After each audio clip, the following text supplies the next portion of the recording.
हम सीधा चल रहे हैं हमारे सहयोगी उमाशंकर सिंह के पास, जो संसद भवन के बाहर विजय चौक पर मौजूद है। जी उमा।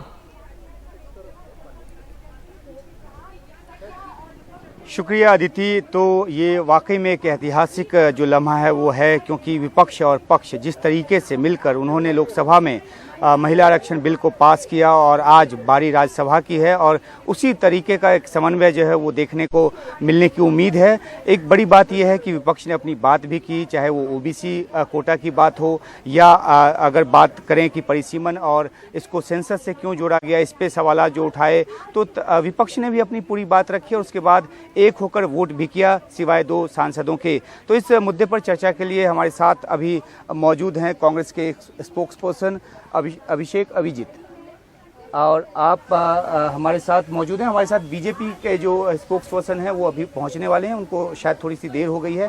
तो हम आपके साथ चर्चा शुरू करते हैं कि आखिरकार अब तो कोई मनमुटाव, राजनीतिक मनमुटाव नहीं होना चाहिए, क्योंकि मकसद एक है, महिलाओं को उनका हक देना। और तमाम बहस के बाद तमाम राजनीतिक पार्टियां जो है वो सेम पेज पे कल नजर आई, कुछ एक मुद्दों को छोड़कर। नहीं, तो वो तो जो मुद्दे थे वो बहुत अहम थे। देखिए, जहाँ तक महिला सशक्तिकरण का मामला है तो कांग्रेस पार्टी ने हमेशा इसको प्राथमिकता दी है, आरक्षण को दी है और सामाजिक न्याय को हमेशा प्राथमिकता दी है। अगर नहीं देते तो पहले संविधान में संशोधन नहीं होता जिसमें आरक्षण नहीं आता। पहले हम महिलाओं को जो पंचायती राज में जो आरक्षण जो मिला है, जिससे ग्रामीण इलाके में सियासत बिल्कुल बदल गई है, वो नहीं होता। और वहाँ पर अगर 15 लाख सरपंच जो महिला हैं और उनको बल मिला है, उनको शक्ति मिली है, तो ऐसा नहीं होता।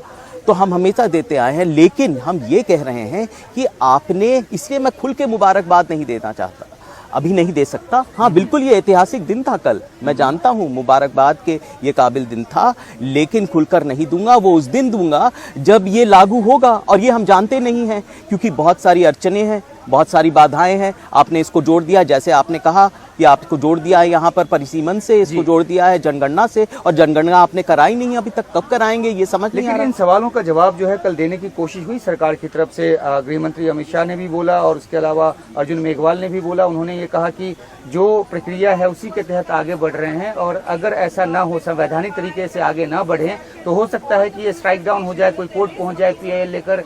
तो इसलिए प्रक्रियाओं का पालन तो जरूरी है। अच्छा, मतलब भाजपा को ये कहाँ से समस्या थी पहले कि भाई कोर्ट पहुंच जाए, एक प्रक्रिया का पालन करना है। यहाँ पर अगर आप जनगणना नहीं भी कराते, परिसीमन नहीं भी कराते हैं, तो ये बिल उसी वक्त लागू कर सकते हैं, ऐसी कोई बात नहीं है। यहाँ पर भाई सरकार की क्या मंशा है हम नहीं जानते भाई। हम ये, मुझे लगता है कि सियासी कुछ फ़ायदा उठाने के लिए ऐसा किया गया है। पहले ये भी सवाल उठता है कि आपने 8 साल क्यों रुके, ये पहले भी कर सकते थे। आप विशेष सत्र बुलाने की क्या ज़रूरत है, पिछले साल भी हो सकता था, उससे पहले भी हो सकता था। मतलब वक्त की पुकार तो बहुत पहले से थी। अंशुल जी, एक बात मैं कहूँगा कि पॉइंट निकालने को बहुत सारे निकाले जा सकते हैं, और विपक्ष में जब बीजेपी थी तो वो भी पॉइंट निकालती थी, और वो भी अलग अलग मुद्दों को उठाकर घेरने की कोशिश करती थी। तो एक चलन है, राजनीति का ये चलन रहा है कि सत्ता पक्ष करे और विपक्ष का ये अधिकार रहा है कि वो उसका विरोध करे और मुद्दों को निकालकर उस पर वो अपनी तरफ से अपना नैरेटिव बनाने की कोशिश करे। लेकिन एक सीधा सा सवाल है कि 27 साल डिले हो गया और उसके बाद अब ये आया है, कुछ ऐसी जो अड़चने हैं, कानूनी अड़चने हैं, उसकी वजह से, चाहे वो डिलिमिटेशन की बात हो, चाहे वो सेंसस की बात हो, ये थोड़ा और डिले होगा, लेकिन हो तो रहा है, सही दिशा में बात तो आगे बढ़ी है। नहीं, तभी तो हमने समर्थन दिया। तो समर्थन तो इसलिए दिया, एकजुट के दिया। आपने देखा कि कल क्या हुआ, तो उसमें कोई परेशानी है नहीं। देखिए, आप भी मानेंगे कि हमारी जो परेशानी है, हमारे जो सवाल हैं वो बिल्कुल जायज़ है। आप भी वही सवाल पूछ रहे हैं, सब लोग यही सवाल, मीडिया से सब लोग इस मुल्क में वही सवाल पूछ रहे हैं कि विलंब क्यों भाई, ये आरक्षण विलंब बिल क्यों, विधेयक क्यों है, अभी तक क्यों नहीं हुआ है। सब लोग तो यही सवाल पूछ रहे हैं। अगर करना था तो अभी क्यों नहीं, ये देरी किस बात की। तो आपने 2010 में आप लेके आए, राज्यसभा में पास भी हुआ। बीजेपी भी जब अभी भी वो सवाल पूछ रही कि जब आपकी सत्ता थी 10 साल की, मनमोहन सिंह की, तो उस समय क्यों नहीं आपने पास करा लिया। नहीं, तो उस समय तो आप जानते हैं हमारी दिक्कतें, हमारे पास वो आंकड़े नहीं थे। हम, ये गठबंधन की सरकार थी, यूपीए था ना, कांग्रेस की सरकार तो थी नहीं, वो तो यूपीए की सरकार थी। आप बार बार कहते हैं कि बहुमत की सरकार है, जितने भी बिल हैं ये आप जबरन पास कर देते हैं, बिना किसी बहस के, ध्वनि मत से, डिवीजन भी नहीं होता। जब इतना आप कुछ कर सकते हैं तो फिर यहीं पर क्यों रुक जाते हैं? तो ये पूछ रहे हैं, ये महिला सशक्तिकरण का मामला है। और आपने देखा कल संसद में ये सब लोग एकजुट हुए थे, ये ऐतिहासिक है। मुझे लगता नहीं कि ऐसा कभी बिल इस तरह से पास हुआ है। तो फिर जब ऐसी बात है, सब लोग एकजुट हैं, फिर विलंब क्यों? अच्छा, ये तो विलंब की बात पे तो चर्चा हमारी जारी है ही।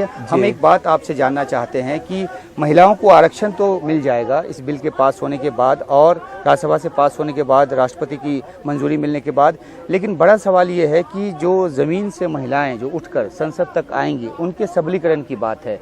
हमने ये देखा है कि जो पुरुष जो मानसिकता वाला समाज है, वो अगर महिलाएं ज़मीन पे कहीं नेतृत्व भी कर रही होती हैं पंचायत के स्तर पे, तो वो हावी होने की कोशिश करते हैं। तो एक अलग हटके ये सवाल है कि आखिरकार क्या कुछ ऐसा सामाजिक तौर पे किए जाने की ज़रूरत है, इस संवैधानिक तौर पे, कानूनी तौर पे किए जाने के अलावा, जिसके ज़रिए उनको सबलीकृत किया जा सके और महिलाओं का अपना नेतृत्व जो है वो निकल कर सामने आए। देखिए, मुझे लगता है इसमें ज़्यादा कोई विकल्प नहीं, एक ही तरीका है, वो है कानून में बदलाव। आप ये इंतज़ार नहीं कर सकते कि देश में मानसिक कोई बदलाव आएगा, फिर महिला तो सशक्तिकरण होगा, वो उभर के आएंगी।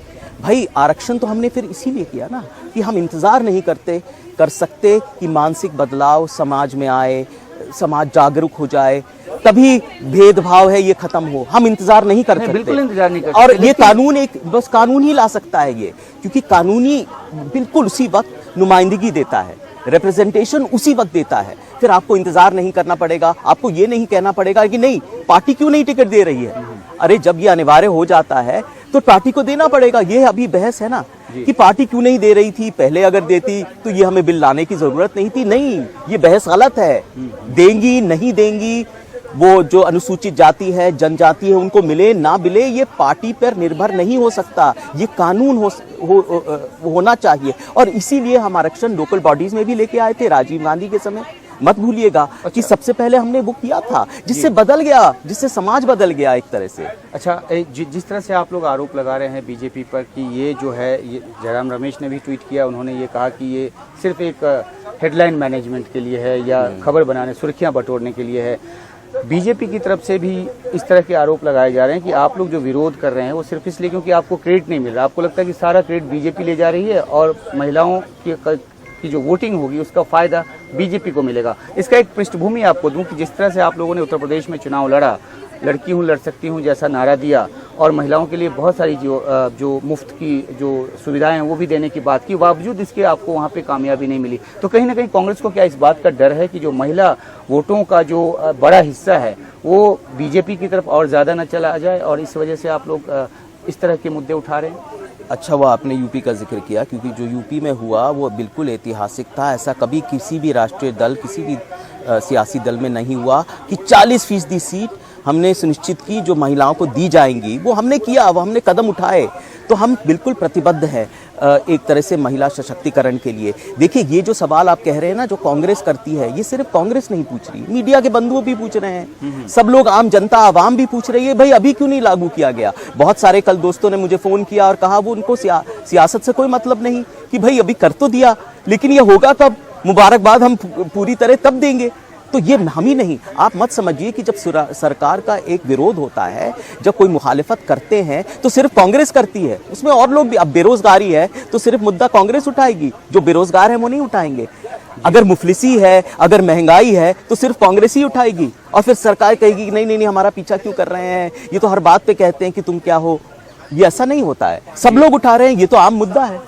तो कांग्रेस के प्रवक्ता जो हैं अंशुल अभिजीत जी, वो अपनी बात रख रहे हैं और साफ तौर पे वो कह रहे हैं कि जो कांग्रेस ने मांग रखी है, जो अपनी बात कांग्रेस कह रही है उसका हक है, और ओबीसी जो कोटे की जो मांग है उस पर कांग्रेस पार्टी कायम है। हालांकि हमने देखा कि लोकसभा में कांग्रेस पार्टी ने भी इस बिल के पक्ष में वोट किया। आज राज्यसभा में जब ये बिल इस पर चर्चा होगी, इस पर शाम को वोटिंग होगी, तो कांग्रेस पार्टी का रुख भी साफ है कि वो इसके पक्ष में वोट करेगी। हालांकि अपनी बात वो कहती रहेगी, और लोकतंत्र शायद इसी का नाम है कि आपस में असहमति होते हुए भी किसी एक मुद्दे पर सहमति के साथ आगे बढ़ें। तो तकनीकी तौर पर बिल जो है वो पास हो जाएगा, लेकिन उसको लेकर अड़चनें अभी बाकी है। सरकार की तरफ से लगातार और बार बार ये दलील दी जा रही है कि अड़चनें क्या है, परिसीमन की अड़चन है, उसके अलावा सेंसस की बात है और विपक्ष इसी बात को लेकर सवाल पूछ रहा है कि आखिरकार सेंसस कब होगा। इसकी कोई टाइमलाइन अभी तक दी नहीं गई है और परिसीमन तो 2026 के बाद ही हो पाएगा क्योंकि उस पर कैप है।